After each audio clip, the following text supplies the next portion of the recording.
knocking teams out every Sunday. Fire in our eyes, can't stop our drive. Hit so hard, remind you of 85. We the Bears, monsters of the Midway. Knocking teams out every Sunday. Fire in our eyes, can't stop our drive. Hit so hard, remind you of 85. Take a look, Chicago, you can smell it in the air. There's a hungry team called the Soldier Field going nuts, jumping out their chair. Teams rather be anywhere but here. We don't care if it's below zero. Let it tumble for the snow, we still gon' break holes. If we win the point flip, we choosing to kick.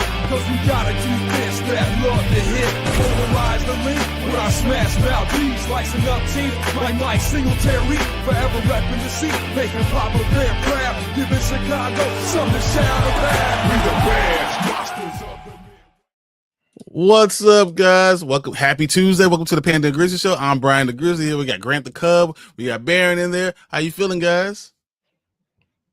Pretty good. Pretty good. Finally, training camp is here. Been waiting a long. It's been a long summer. Finally here, so we get it going.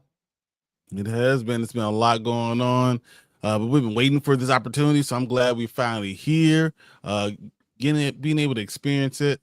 But training camp day one is started, and I'm ecstatic because you know what that means. The season is right around the corner, guys. September 4th is the first game of the NFL season. Not even to mention all the preseason games we're gonna have. By the end of this month, we'll have our first preseason game. Yeah. Yeah. Do you guys know how many days we have left in this month? It's 31st, so 9. Today's the 22nd. 8. So what? 8. Yeah, so 8 next Thursday, I believe, is the first preseason game. That's how soon football is. Hall of Fame game, right? Yeah. Isn't it like okay? Is this the Texans this year? I can't remember or? what the ball game is. I just know it's the 31st of July, and we have real football coming on next week. That's fast. Yeah. Yeah. What up, Derpy? Derpy in the building. Congratulations again, Derpy. On your subscribers. I want to clarify F the Eagles and their fan base, plus the Chiefs too. Said can't wait for the Bears to go 6-11 again. Hater. That's what that sounds like. Go enjoy your Aaron Rodgers, bro. Right, I guess I could briefly be on when you guys discuss Fantastic Four review, maybe discuss my thoughts on Superman, if that's okay. When I have to come in tomorrow because we're watching the game. I'm watching Fantastic Four on Thursday. Depends on what time we get in. If we're gonna do a discussion, it probably won't like on Saturday. All right. We tried to call, you tried to get you in, you weren't you weren't around. But no. So first thing I'm gonna talk about is I guess would be the second round notable people who signed. Here's the list. Luther Burden got a 4-year, $10.965 million contract. All right. So Higgins got fully guaranteed. So Luther Burden is not fully guaranteed. His last year is not fully guaranteed. All right. Higgins is fully guaranteed at 4-year, 11.7. Fletcher is a 4-year, 11.8. Eamon Warriors a 4-year, 11.6, fully guaranteed. Savannah is a 4-year, fully guaranteed. Trevion is a 4-year, fully guaranteed. Mason Taylor is not fully guaranteed, but he has a 4-year, $10.46 million contract, and the list goes on and on and on. So a lot more people got fully guaranteed contracts that are second rounders. So that might be something that's going on more recently. That's going to start being a regular occurrence. What you guys think about these second rounders getting these contracts? It makes a second rounder feel a lot. If they're going to get paid like that, it feels like a second rounder is going to have to. These second rounders have to act like and play like the first round picks since they're getting their money fully guaranteed. Because you better produce like the first round picks that we chose. Yeah, you can't be a second rounder and not be producing if you're going to get fully guaranteed contracts. Yeah, I feel that in that situation with the second round, it also gives them a sense of security that there's a lot of high expectations for the second round to produce right away. So that means that if you're coming in and you get fully guaranteed contract, one that almost certainly guarantees your roster spot, but you're also going to play a key role on your team. So that shows that they think highly of you and expect to be right out the gate, have a decent role right out the gate. So the Bears signed all these rookies, right? Mhm. So Yeah. does that mean we are tapped salary cap wise? Do you guys think No, No, we're no. not. We're like 10. We're like 10 underneath. we 10, still have 12 underneath. $18.8 million in cap space? Yeah. That's pretty good. You know what that's Yeah. almost enough to do? Sign an edge rush. Sign an edge rusher if it becomes needed. If you go to camp and you realize you can't get pressure on the quarterback, you might have to sign a professional edge rusher. Yep. Yep. You guys got anyone in mind? Darius Smith. That's He was in Chicago recently. I would be surprised if he and the Bears start talking sooner rather than later. That's my number one top. Because Von Miller signed with the Commanders, so Yeah, for 10 mil. For 10 mil. right. Well, it's a $6.1 million contract. It can reach $10 million depending on if he has all the incentives. Yeah. Okay. There's not anyone else. Micah Parsons, but he's not a free agent. Micah Parsons is not coming to the Bears, and he's not I getting don't paid know. $13.8 million. Nah, Pipe based, on pipe dream, talk, though. based on talks, he might be a future free agent. Based on Yeah. how No, he's he's talking about him. 20. Right now, he's making 24.6. He's underpaid. Right. Yeah. The man's going to make. He's going to demand $36 million. I'm still looking at the Hendrickson situation also. He's not showing up to Hendrickson. camp. Mm-hmm. And they said talks have soured. So, like I said, that can give Yeah. you never know with that situation, what that can open up.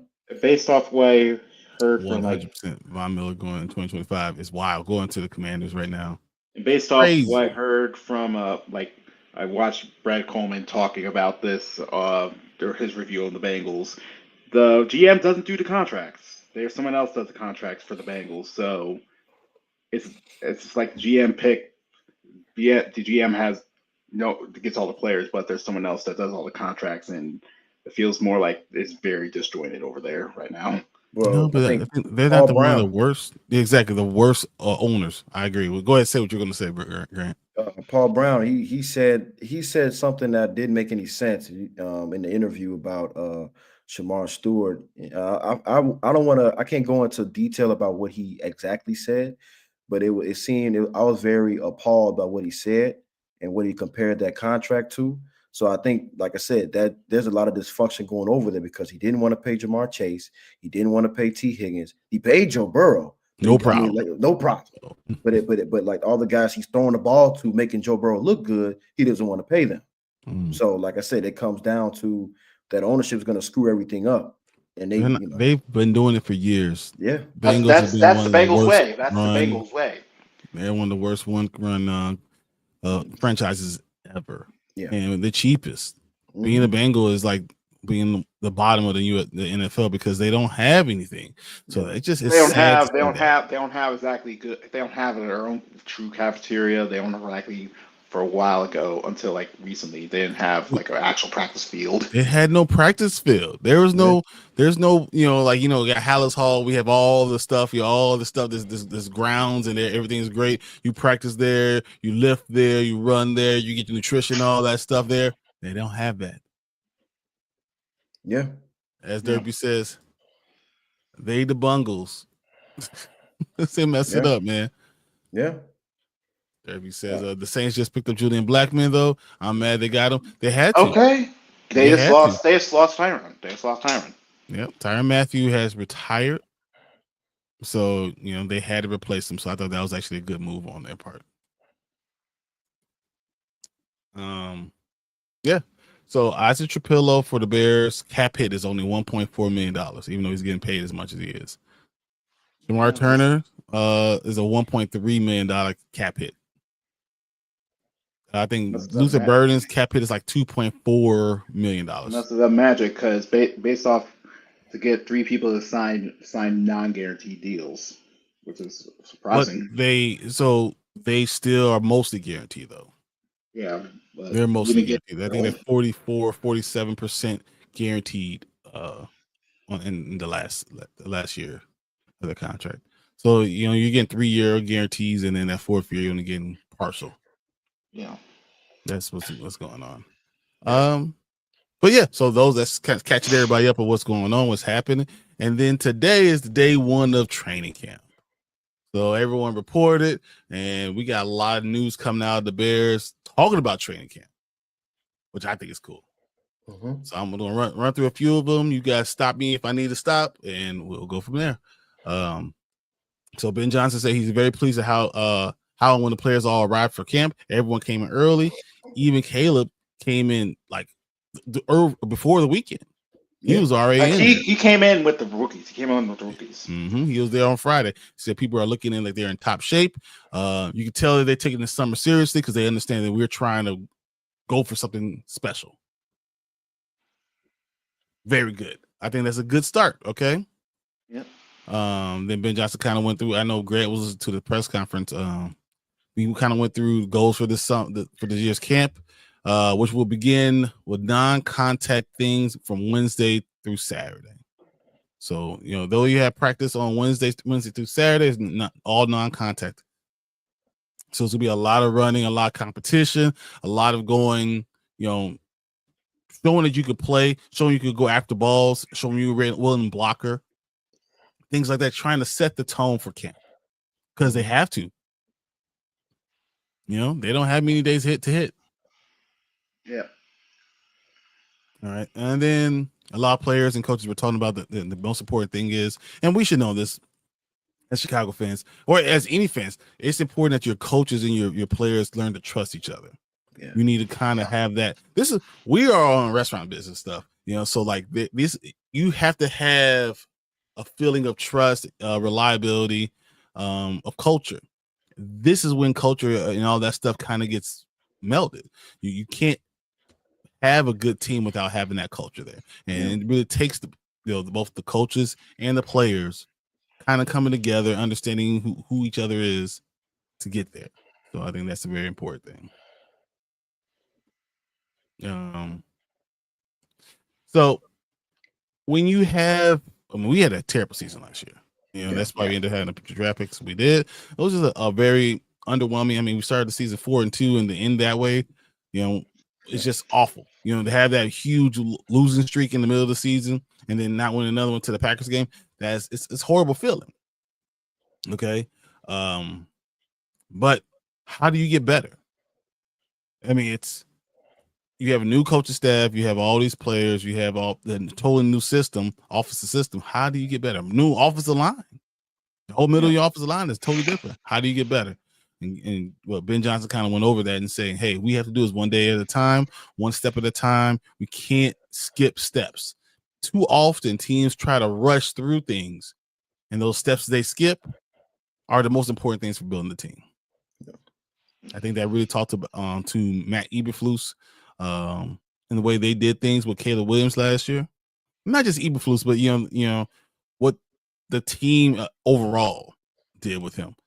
They just kind of let him be. They didn't show him how to do things. He's coming. He didn't call huddles. He didn't learn how to run do film, how to run blitzes, how to coverage, how to call the middle linebacker, understand what it is. They didn't go through all the details, even if he knows how to do it. Isn't that the worst thing you can do? This is a different level. This is the pros. They're the window, like everybody says, the windows are smaller. You may be that much better than everyone in college, but you're now in the big leagues. Everyone was that player. Everyone was that star player in college. Exactly. Everybody was that dude. We're gonna talk about the big. What's the big competition that we're gonna have? It's gonna be left tackle, right? Left tackle is gonna be a huge competition, and luckily Braxton Jones has been cleared to practice during training camp. That's a huge win for us. What do you guys think about that? Pretty much, we actually have a tackle battle. He's fully clear. He's not fully healthy, but pretty healthy. So this is his chance to prove should he pretty much take the spot back, or will the rookie take him over? in reps. His spot's on the line. I do think it's interesting because they alluded to it today during the press conference with Ben Johnson. You know, they usually get a 1-2 left tackle or a tackle competition, 1 and 2, but you have 3. So he said, do not dismiss Kyron. Amagaji. Yeah. So you, but I think in this having Braxton back, you still have that safety net. You know, if the rookie can't overtake his job, you still have a left tackle you can go to that can start for you, that started plenty of games for you, stuff like that can really just, okay, fine, we can plug in and play. He's going to have to ramp up stage because he's just coming off a heavily significant injury. But I do think ankle. Right. And we don't know how he's going to be moved, how his footwork is going to be. So we're probably not going to see truly what he can possibly do until probably maybe 4 to 5 weeks in, what he can probably really can do and go off that left ankle. But it is interesting to see what Ozzie does. They were talking about how good his footing was back in the springtime, how good his footing was at left tackle, like a natural over there. So it's going to be interesting to see how all those components come together. But I really want to see. To be honest, I do want to see Ozzie give Braxton's a run for his money for that starting left tackle position because we invested in him, 3rd round pick. We had a lot of options we could have went. We decided to go with him. So, like I said, if you Poles and them really like this guy and see how he does at left tackle, so it'd be interesting to see. Okay. Well, Amagaji's a 3rd round pick, guys. Yeah. He has a lot of talent. He's long. He has all the tools to be a good left tackle too. So don't count him out. You don't know what he might end up being. So this is gonna be interesting. I think they all should get equal time and see what happens. And Braxton's not here ready to play. He's not going to start the season. Maybe on a trading block. I can see it. And don't get me wrong, Braxton Jones did a pretty good job manning the position the last 3 years. Yeah. He has definitely held it down, and he's a guy who knows how to play, but he is very much a finesse guy who's not a great pass protector. So if any of these guys can take that step, that's going to be really interesting, and you're going to let them try. Yeah. Colston Loveland's another person who's been cleared to practice. I don't think in any way, shape, or form that he's going to outdo Cole Kmet. I don't see it. I don't think that's what the plan is. Yeah, but I think he might be a more natural pass catcher. So we have to see what he does. We spent a 10th overall pick on him. Yeah. So you have to give him opportunity to play. I think he plays with Cole Kmet a lot. I think he's going to be packages, but it's just him on the field because he's a better one-on-one guy. But he's going to show it during this camp. You can't let him give him position without him earning it, and that's the biggest thing we saw last year with Caleb. You can't give someone a position without they earn it. Yeah, I think with this coaching staff, that's going to remain to be seen. Like you said, they alluded to last year. They were just throwing guys out there and just saying, well, here you go. Boom. You got all the talent. We don't got to show you too much. Just go out there and do you, and hopefully we'll see what happens. I think if they just take a baby steps with Colston Loveland, you still have Cole Kmet, who's very capable of running that tight end position, being the number 1 tight end. But like I said, if Colston Loveland comes out the gate where he's running routes, he's blocking, he's catching passes, looks good, he's going to get on the field. We drafted him that high to be on the field. So like you said, look out for those 12 personnel. Like I said, I wish I was there to watch and see what they were going to put. But like I said, we'll see how it goes. And I think it'll be interesting to see, especially with him and Cole Kmet on the same field together, how these weapons are all going to come together, how Ben Johnson's going to do with that. So we'll see how that goes. With all that happening, are you guys surprised that we had DJ Chark in here? Yeah. No. You're not surprised. Okay. No. You are. Yeah, because, if we're thinking about receivers, we have DJ Moore, Roma Dunze, the Burden, Zacchaeus. That's 4. That's an obvious 4. We have Devin Duvernay, who's obviously a special teamer. So that's Tyler 5. Scott, we've been waiting for all this time. 6. And then Tyler Scott, Boykin is another one. Yep. Yeah. Those are the guys that you think that have a really good chance to make this team. So then to bring DJ Chark in here too, who is a very good veteran receiver type of guy, that's just a lot, especially if you're planning on playing Cole Kmet, with Colston Loveland. How do you and do that? especially at his age and how many injuries he has, his hip problems. I asked the same question initially when I saw he came in for a workout. Then I realized Ben Johnson coached him in Detroit. He did play in Detroit. Ben Johnson coached him. There's nothing wrong with kicking the tires on guys. You never know what may happen in training camp. You never know what may happen with injuries and stuff like that. And you got a guy out there that knows the system, that knows Ben Johnson's system. We do have a boatload of receivers. There's no denying that. But there's also nothing wrong with getting a guy just in case. You already have a guy that knows the system pretty well, that's played under you before. And like I said, there's nothing wrong with that. I feel like that's another way to see where he is, where his conditioning is. And like I said, if something happens down the line, and he's a free agent still, you can bring him in. So but wouldn't you then wait to then to bring him in? Because I look at this team and you really need to have people kind of coming together, building together. Yeah.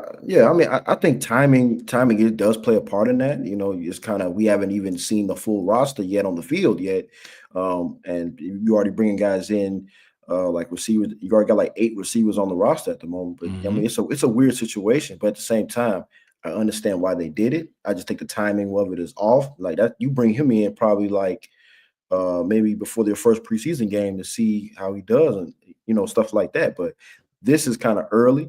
But like I said, I don't mind it just to kick the tires on the guy. Now, if you sign him, that may be a different story. But I don't think they have signed him yet.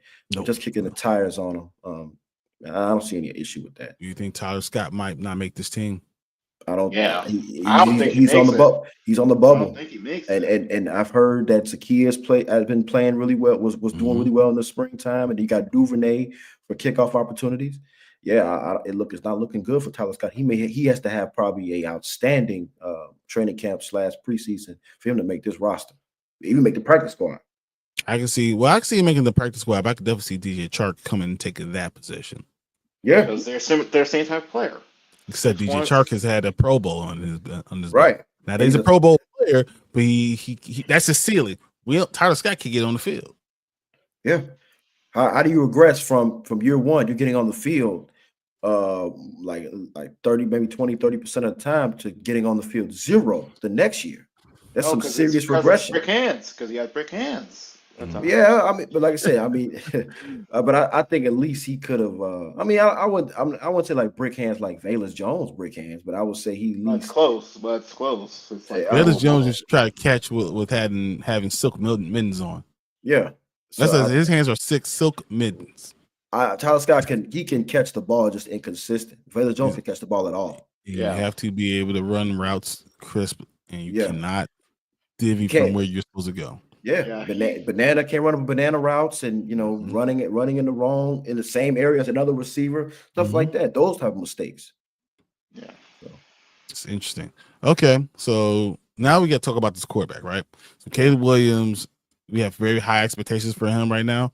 Ben Johnson says he expects him to complete 70% of his passes. That's the goal he puts in front of him. So now we do understand that Caleb threw for over 35 yards, had over 20 touchdowns, or it wasn't exactly 20 touchdowns, and 6 interceptions with 87.7 passer rating. But if he can go ahead and increase his completion percentage from 62.7 to 70, that would be one of those great all-time great jumps.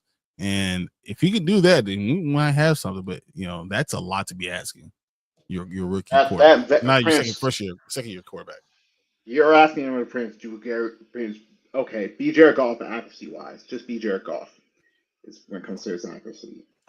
I think. Go ahead, Brad.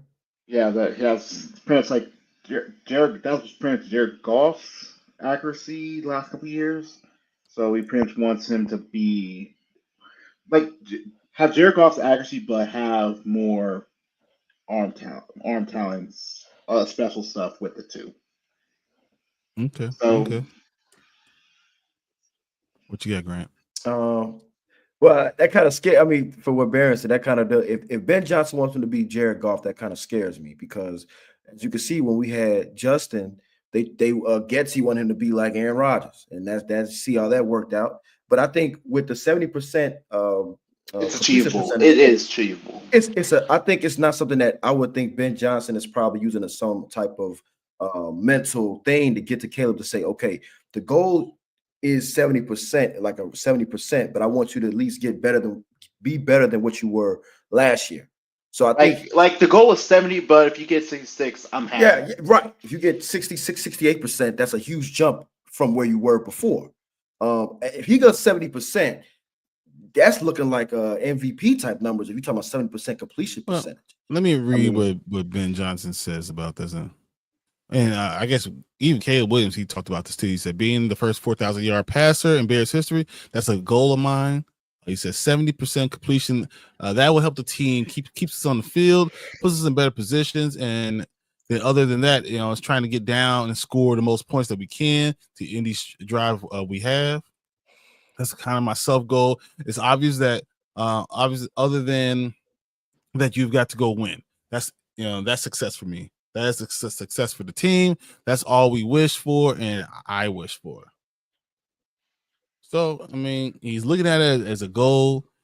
If he's that type of quarterback and he can be that accurate, I can't see how it doesn't help him, because he was not totally accurate last year. He was throwing balls all over the place, and that's why he and DJ Moore just could not, really get on the same page. That's why they had to keep on throwing those hitches to DJ Moore, because they could not throw the ball in his vicinity. Right. He was not dropping things in the bucket. He could sure hit upright, but he couldn't drop it in the bucket. Right. He could hit Rome Tuesday like decent chunk of the time. Because that's chucking it down the field and to a bigger guy who jumps in the air, just throwing in the air to a upright. But you're in the NFL, you better catch things on time, hitting people at the top of their route in a catchable ball. That's what he has to be able to do. Yeah.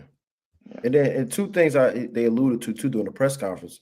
Caleb said that Ben Johnson's been during the springtime, he missed on the short throws. And that was his problem last year. He didn't want to throw the short throws. He all want to make the big play. He didn't take what the defense was giving him, and that caused him to struggle, especially when you have the check down.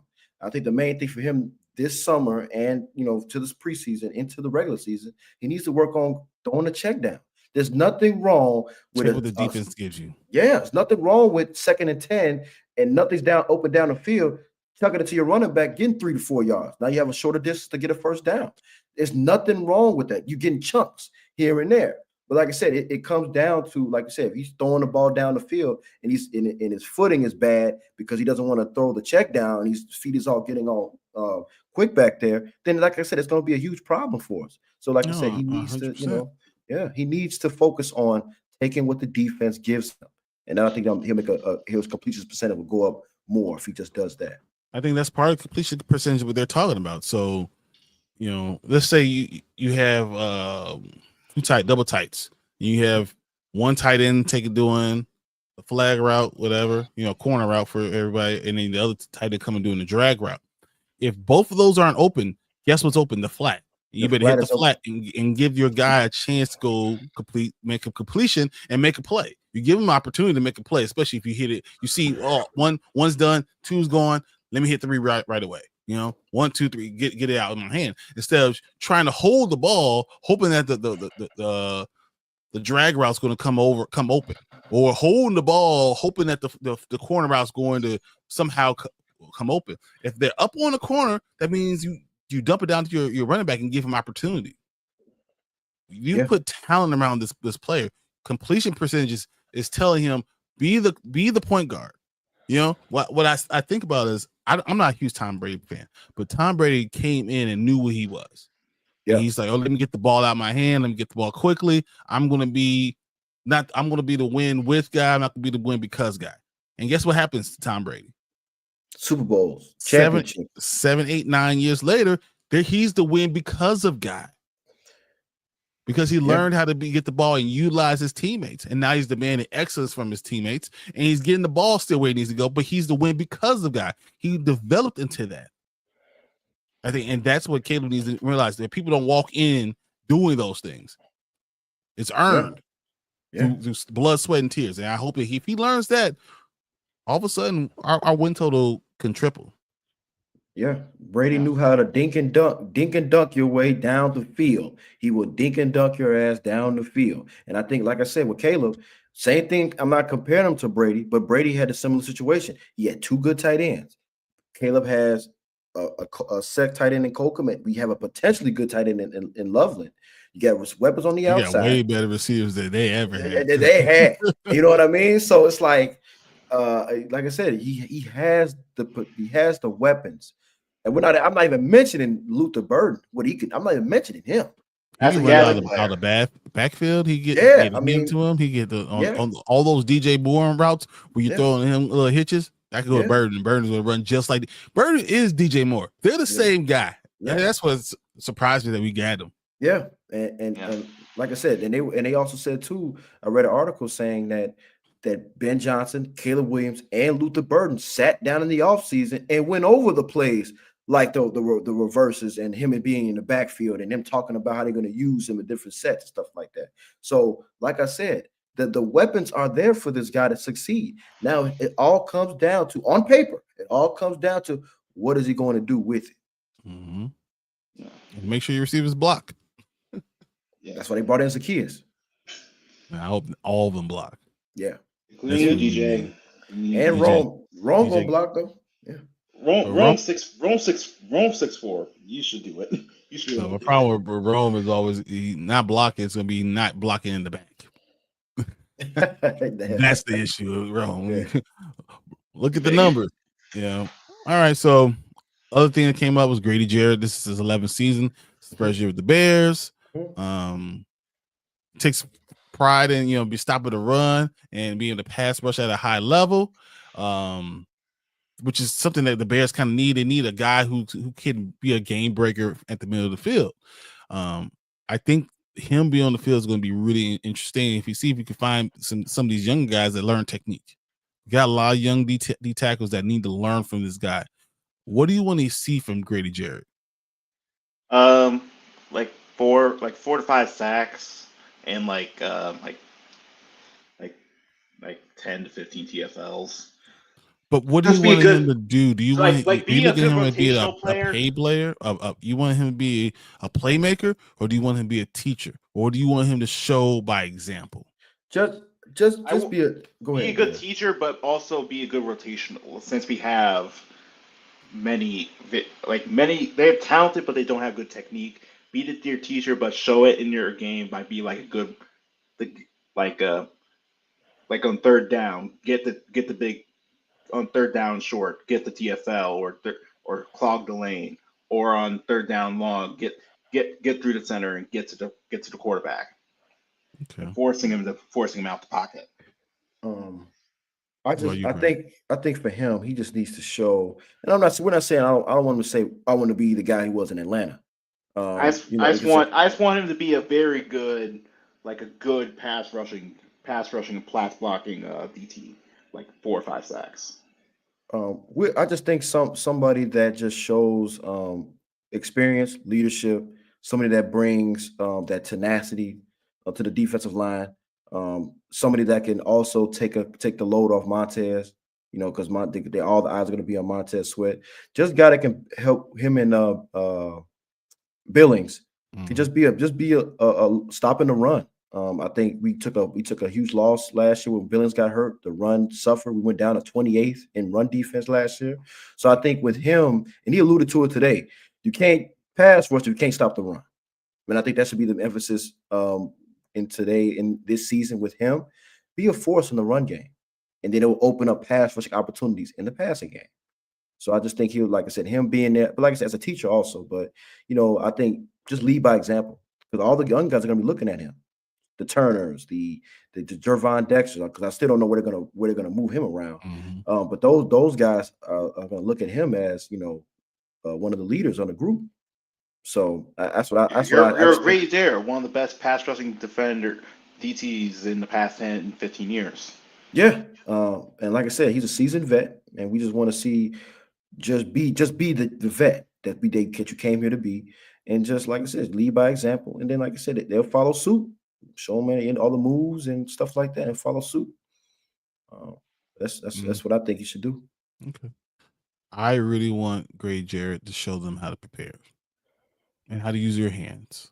Yeah. You know what happens is with defensive tackles is in college, you are so much bigger, stronger, and faster than the guard across from you or the center across from you, but mostly the guard or the tackle blocking down. You are so much faster and stronger than they are. So you use those physical abilities. As a professional defensive tackle and now in the NFL, you have to learn how to use your hands, how to shed blocks, how to take on blocks without giving up ground. He shows that you have to learn how to be flexible. You have to be able to move. That's how you prevent injury by having the flexibility. I want Grady Jarrett to show them how to be professional and to show them how to play. But those hands that he has, those powerful hands that he has, that he holds people off of, I want to see those things work. So if he does that, that could change the entire defense. Yeah. If someone like Shamar Turner learns how to use hands, someone like that we have Javon Dexter learns how to use his hands in the pass rushing, not just moving around people and being quicker off the ball, be able to use their hands and use them to either block. You can stop a run, be in a hole out of place by pushing the guy into the hole, pressing the hole, and then go ahead and making the tackle, but showing them how to do those things. That's a professional. I want him to be a professional and show these young guys, hey, I know I'm a little older, but I still got it. You know? So not just the numbers, but just to be able the actual process of doing it. So if I could see those things, I think that'd be a wonderful thing. I think the one key thing I will look at too when the pads come on is him. You got him, Javon, and Shamar versus Tooney, Jonah Jackson, and what's the other guard? Drew Dowman, and Dowman. Those three versus those three. Those are going to be the big things. If they can show that they can get past, Dowman and a Pro Bowl guy like Tooney, then that bodes well for our defensive line coming into the year. So I think, but I hope it evens out so that we don't panic about the offensive line, because that's the main thing we've been concerned about. But just give them some competition to the point and be like, okay, these guys are serious. We may have something on our hands here. So that's what I'm gonna be looking at with the pads come on. I'm really interested. For me, your backup center is going to be really interesting for me. Yeah, because as much as I love Doug Kramer and me, IL all day, let's go.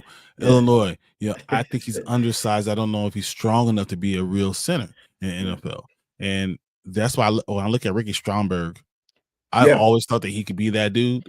Yeah. So can he be someone that could be your backup center that's going to be good for years to come? I wonder if that's possible. I think that he should be the one to win it over. I mean, Stromberg is only 24. So, I like 6'4" guys that are 300 pounds that are great with their hands and are strong. That's what I want. So seeing that backup center position being figured out, I'm really interested in that overall. Yeah. I wanted him to draft Stromberg when he was in the draft. I wanted him to draft him. But unfortunately that didn't happen. But he's here now. We got him picked him up. And like I said, he can give Kramer some competition at the backup center position. That can help us out a lot as well. So as far as camp goes, I think today I saw that Luther Burden took part in all the moving and all the stuff and the running around. He took part in practice with those things. He probably won't do it when the actual shells come on or you do any hitting, but right now they're not doing any hitting. So he kind of played. TJ Edwards was there, Kyler Gordon was there, but Jalen Johnson, probably our best defensive player, was not there. Jalen Johnson injured himself while getting ready for the season. He kind of tweaked his legs a little bit, so he's going to be out 2 to 3 weeks of camp. Does that really affect him going into the season? Not real.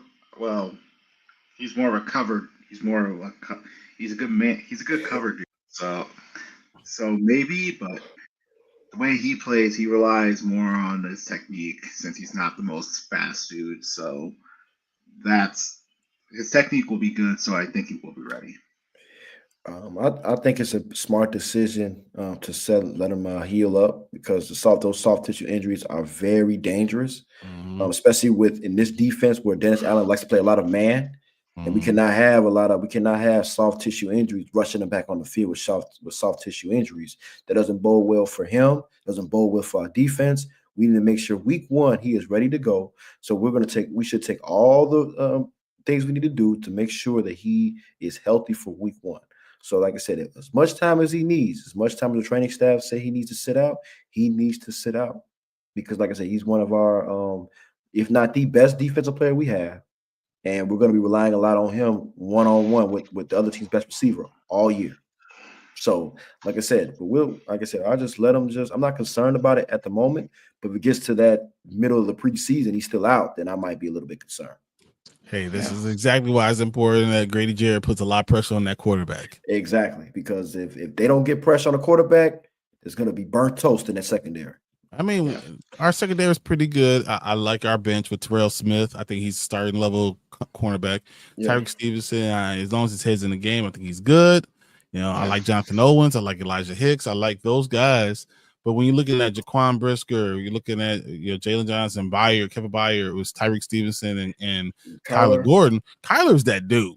Kyler can play inside and outside. So if it comes to a point where JJ can't start the season, you might just put Kyler on the corner.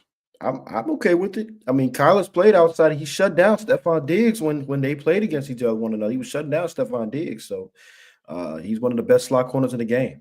And like I said, if he can move him outside, that bodes well for us. I won't be mad at it. I'll be more comfortable with that than anything. Even though I like Terrell Smith. When Terrell Smith gets put in the game, he steps up.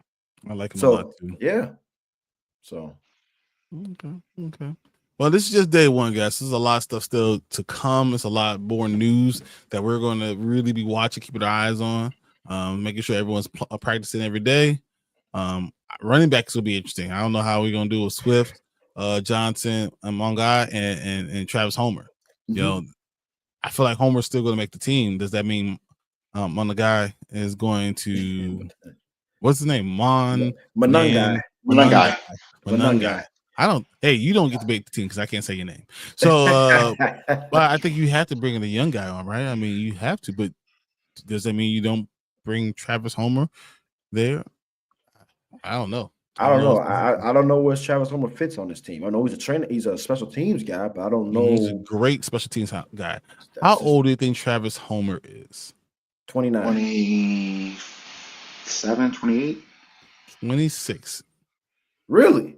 He's been here for how has he? Did he? This is his 3rd year, I believe, and he was with Seattle really young. Yeah, man, I thought he was Seattle way longer. Like I think he was. Yeah, it was like 2020. So it says that he was 21, right? Yeah, he was 26. So that makes sense. Just saying, maybe they look at Travis Homer as someone that they could trust, that can catch the ball, could do all the things out of the backfield a little bit more. And that's gonna be interesting. You can keep your eyes on overall what's going to happen with that. Do you think they're going to move Travis Homer up from like special teams duty to like 3rd down back duties? I don't think that would be in the cards right now. I mean, I feel like you still got Swift there. You still have Roshan there. I mean, it wouldn't be no point to put Travis Homer in that mix unless you desperately have to, whether it's injury, or like I said, we don't know how Manungai is going to do in the preseason. Also, we don't even know. We got Ian Wheeler coming back, and he got taken off the list. He's coming back. We don't know how that room is going to look come season time. Honestly, I know Manungai is going to have to get his 40 time up. He gonna have to get faster, quick. That's the problem. This is NFL. It's a problem. You gotta hit them stairs, buddy. Hit them hills or something. You know what I mean? So, like I said, he has some talent, but I think it does come down to his best thing is like he could take a hit. He knows how to find a hole and take a hit. But isn't that Roshan already? It's Roshan. We already got a guy like Roshan, and then like I said, if his speed is not up to par, I mean, it's gonna be lights out, man. You gotta have the breakaway speed. Do you carry 4? Do you carry 4 on your active roster? No. Yes. I think you do. I think you have to. You have to. So you want to go? You always carry 4. If you carry 3, I think you always have to carry always 3, and then you have to have a backup. And Luther Burden might be that third one. But if Monunga is not that guy, you put him on the practice squad. That's what I was saying. I would say go 3 and then go 1 practice squad. Yeah, but you can't do that with Travis Homer. You're not going to put him on the practice squad. I mean, you could. I mean, he's already been a veteran for that long. He's not going to be a practice squad guy. But I'll probably say Monunga then be a practice squad guy. Then. But remember, you only can hover over a certain amount of people on the practice squad. So all this will be interesting. See what happens going forward with training camp. Training camp is going to be cool. I'm excited that we're starting. Did anyone get tickets? I want to know if anyone got tickets to watch the Bears. Try it. Those freaking bots, man. I wasn't able to get any. The bots. I already got 2 tickets. I got 2 tickets already. Oh well, never mind. No, I got 2 tickets in the season in the season already. I got my 2 tickets already. I might grab a couple more tickets. Yeah, during the season. So I will be there week 1 with Minnesota. I will be there. God willing. God willing. You better. I will be there. God willing. You better. All right, guys. Appreciate you guys jumping on here. We almost hit that 50-minute mark, so we're gonna get out of here. Thank you. I want to thank Grant for being here. I want to thank Baron for being here. And I thank you guys for watching this.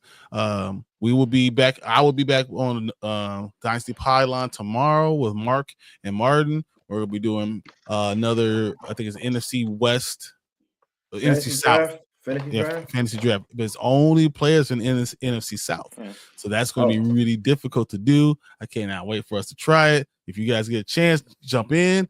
Anyone that comes in is going to be a part of it. And whoever wins our little draft for each division will win a jersey. So, a fully stitched jersey. That's what we'll be doing. So I cannot wait for you guys to see it. Can't wait to see you guys tomorrow. As far as tonight, as far as the Panda Grizzly show, thank you guys for being here, and we will definitely see you again next week. Later. Peace. We the Bears, monsters of the Midway, knocking teams out every Sunday. Fire in our eyes, can't stop our drive. Hit so hard, remind you of 85. We the Bears, monsters of the Midway, knocking teams out every Sunday. Fire in our eyes, can't stop our drive. Hit so